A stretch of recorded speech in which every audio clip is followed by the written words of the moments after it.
47थि मुंख्लं सानखौ मिरु बर' थुनलाइ आफादा दिनै फुंबिलि समाव बासु गामियाव फालियो। बेजों लोगोसे आसामनि दाब दाब जिल्लायावबो दिनैनि मुंख्लं सानखौ फालिनाय जायो।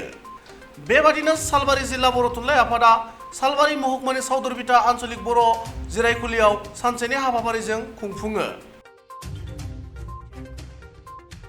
दिनै बर' थुनलाइ आफादनि मुंख्लं सान, गोथार मुंख्लं सान। बे मुंख्लं सानाव सालबारि जिल्ला बर' थुनलाइ आफादा सावदुरबिथा गुदि बर' थुनलाइ आफादनि बेन्दोङाव नैबे बिथांमोननि मावख'आवनो अर्थात सावदुरबिथा आन्चलिक बर' जिरायसालियाव सानसेनि मेहेरगोनां हाबाफारिजों खुंफुंनो मोननै आयदाखौ लानानै सावरायमेलबो लादों आरो बे सावरायमेला जाहैबाय गिबिया जाहैबाय रमान हांखो सोमावसारनायाव बर' थुनलाइ आफादनि बिहोमा बे मोनसे आरो मोनसे आयदाखौ लादों जोङो NEP 2020 बर' बिजोंनि फरायसालि आथिखाल बर' बिजोंनि फरायसालि आरो इयुन। दा जों दिनै 28 सेप्तेम्बर बर' थुनलाइ आफादनि मोनसे मुंख्लं सान। बे मुंख्लं सानखौ जोङो सालबारि जिल्ला बर' थुनलाइ आफादनि गेजेरजों नैबे सावदुरबिथा हालामनि सावदुरबिथा आन्चलिक बर' जिरायसालियाव जों गाजा गोमजायै खुंनायनि मोनसे जों हाबाफारि लादों। दा जों दिनै 28 सेप्तेम्बर बर' थुनलाइ आफादनि मोनसे मुंख्लं सान।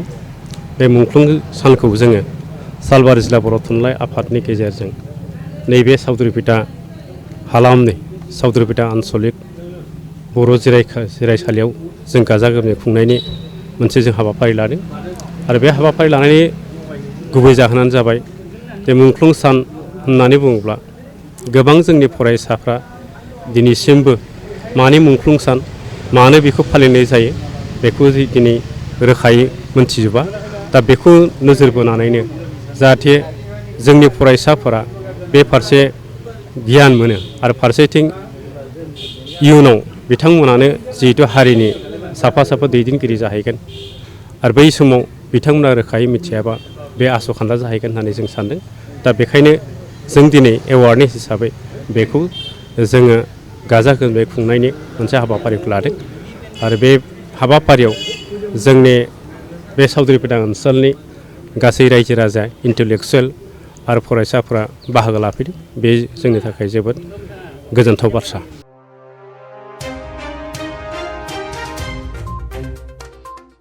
धेमाजि जिल्लानि गगामुगनि बरदल'नि गुदि बर' थुनलाइ आफादनि मावखुलियावबो सानसेनि हाबाफारिजों दिनैनि मुंख्लं सानखौ फालियो। लोगोसेनो जनाय जिल्ला बर' थुनलाइ आफादाबो दिनैनि मुंख्लं सानजों लोब्बा लाखिनानै सिमेन्ट सापुरिनि समकं UN एकाडेमियाव सोलोंथाइ सांग्रांथि मेल खुङो। दिनै 28 सेप्तेम्बर बर' थुनलाइ आफादनि मुंख्लं सान, जाय आगोमा बिर जोहोलाव बिथांमोना बर'नि हांखो मोननो थाखाय गाहायै रमान हांखो सोमावसारनायाव जाय बिथांमोना गावनि आगोमा जिउखौ बावलांदोंमोन। दा बिथांमोनखौ दिनैनि सानाव गोसोखांनानै बिथांमोनखौ मान होनानै जों दिनै जनाय जिल्ला बर' थुनलाइ आफादाबो बोसोरफ्रोमनि बायदि देग्लायबो जोङो बे मुंख्लं सानखौ फालिनाय जादों। बे लेखायै जोङो दिनै जनाय जिल्ला बर' थुनलाइ आफादा सानजारि नोगोर सिमेन्ट सापुरियाव थानाय गाहाय मावख'आव फुंनि गिबि हाबाफारि लेखायै जोङो बर' थुनलाइ आफादनि गोथार फिरफिलाखौ जोङो आद्रायै बिर होनाय जायो। बेनि उनाव जोङो मुंख्लं खाम्फायाव बे मुंख्लं जालांनाय बिथांमोनखौ गोसोखांनानै जोङो आलारि बाथि सावनानै बिथांफोरखौ जों बिबारजों जोङो मान बावनाय जायो। आरो बेजों लोगोसे लोब्बा लाखिनानै दिनै सिमेन्ट गुदि बर' थुनलाइ आफादनि बानजायनायाव जनाय जिल्ला बर' थुनलाइ आफादनि मोनसे सोलोंथाइ सांग्रांथि मेल सिमेन्ट सापुरि समकंआव थानाय UN एकाडेमिनि फरायसालियाव जानानै थाङो। दा बेवहाय जोङो बिसेसकय बर' बिजोंनि सोलोंथाइनि सायाव जोङो नोजोर बोनानै बे सोलोंथाइ सांग्रांथि मेलखौ जोङो लानाय जादोंमोन। बिसेसकय जोङो नुनो मोन्दों जे जोंहा बर' बिजोंनि थाखाय मोनसे जोंहा चेलेन्ज जाबोगासिनो दङ। जोंनि किसुमान बर' बिजोंनि फरायसालिफोराव फरायसा फरायसुलि फारियै सेंलांगासिनो दङ। फोरोंगिरिफोरनि आंखाल जाबोगासिनो दङ।